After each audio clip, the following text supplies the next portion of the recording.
welcome to my channel, One of Nine.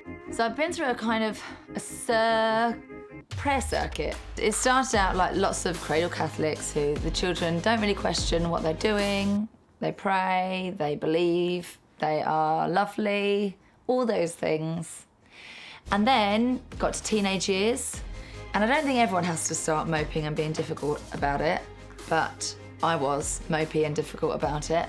Then when I became a mum at the age of 20, it's like you're given a dose of responsibility. In pregnancy, I felt it. When the baby arrived, I really felt it. And then as Lani was growing up, I felt it more and more that I should be taking responsibility for teaching her the truth and what is right. Even little things like, you know, not to do with prayer and our faith, and that I couldn't justify being scared of spiders. So I had to really make myself pick up a spider in front of her. It's not everyone that has a baby necessarily thinks of start saying their prayers, and it wasn't immediate for me in that way. I didn't start getting on my knees and saying my prayers. But also with it came suffering, and that was another big pull for me to reach out to God. And I think sometimes they say you almost have to be lying flat on your back to need God to call out for him, and maybe that's a bit like what it was for me. I find the world doesn't have any place for suffering. It's just get away from it. Things happen in life, and even just day-to-day little things that niggle us and annoy us, or, you know, I can't be bothered to do the laundry, or it's in the washing machine. Eek. There was one day when I watched my little bouncy 3-year-old Lani walking out of the house with her daddy and his girlfriend, and something in me just held me to the spot watching, and it was as if my heart was tearing apart. The pain and the ache was so deep. And then as they drove off, I walked to the crucifix in my hallway,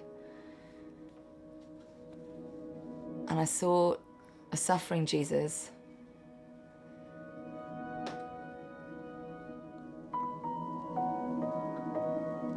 And this was something that I had brought on myself.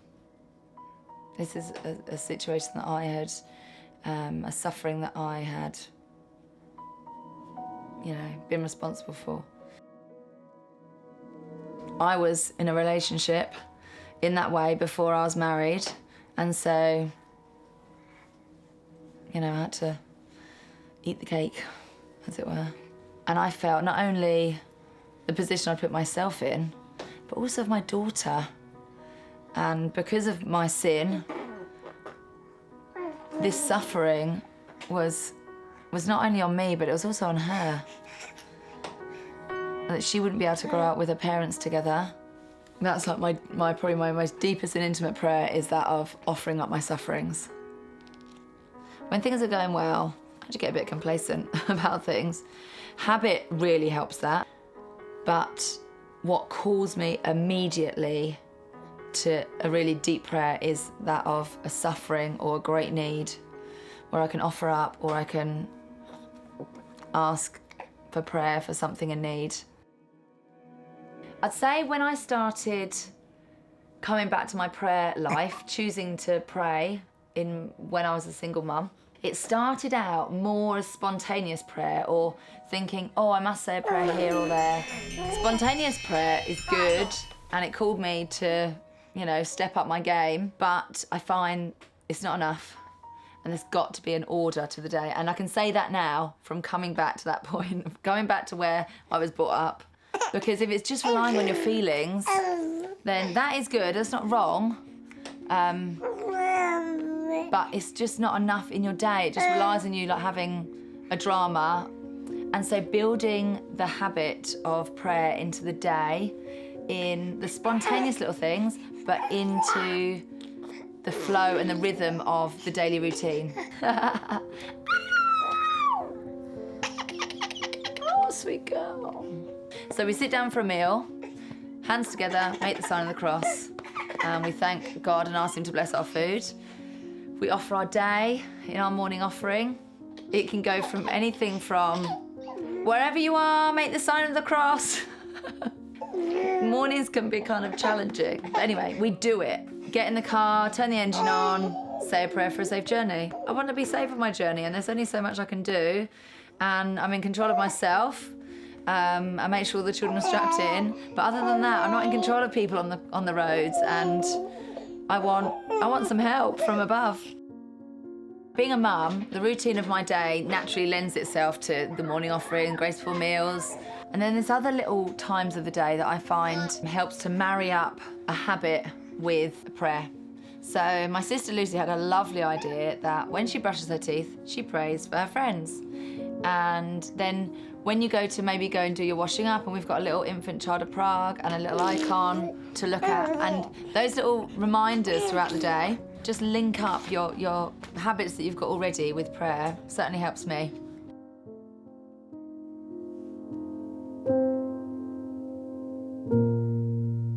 You love your brother. I'm gonna just shut myself. Okay. Routine, daily habits, sit down, say prayers, get in the car, say prayers.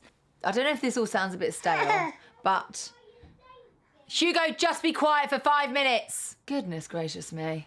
Grrr. Okay, Mama. That's okay. Sometimes that habit really helps to plug prayer into my day.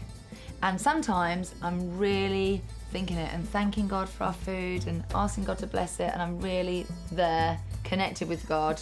And sometimes I'm not. Just as much as when I say to my children, I love you, and sometimes I'm just so blown away.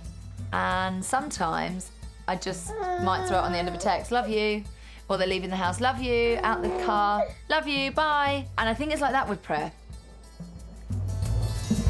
From when we got married, we always wanted to pray, and we were keen on saying our prayers, obviously, together. That was really important for us. We weren't consistent until I did the Marian consecration, and we consecrated ourselves to Jesus through the Blessed Mary. And this is something I've been trying to do for, I think it was about 7 or 8 years or something. It's made such a big difference in our life. So we started by waking up, just myself and my husband, at 5:40 a.m. and we'd wake up at this unearthly hour, and it was quite funny because sometimes I just set my alarm. I thought that's the only time that's a definite I know what I'm doing, sleeping. Sometimes when Peter was leading, it would be 1 Our Father, 1 Hail Mary, 1 Glory be. Peter, wake up. Angelic music, choirs of angels, the candles are lit, the children are all there on their knees, hands together, everyone on their knees. And we say the rosary, and it's perfect. And we meditate on every decade and every Hail Mary and every intention. I don't know why at rosary time sometimes I get into a fit of giggles. Anyway.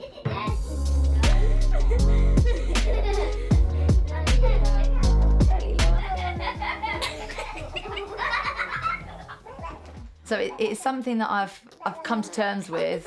Like, you feel like maybe you're not being holy enough because nothing's changed. Money's supposed to coffee in the kitchen, got to take her out, some big pants.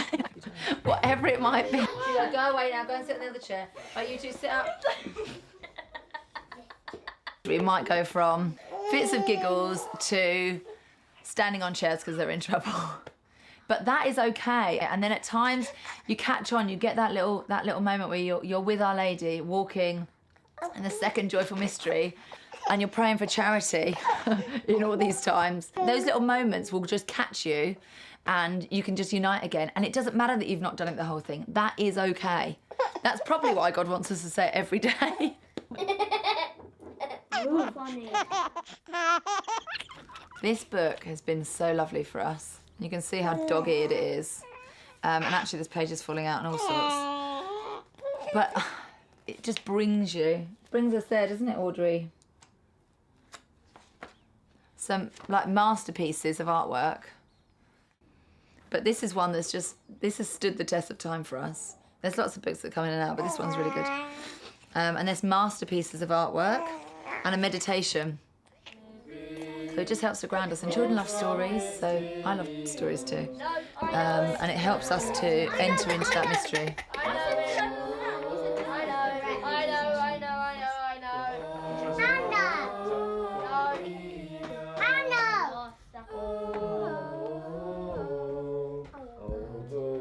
birthday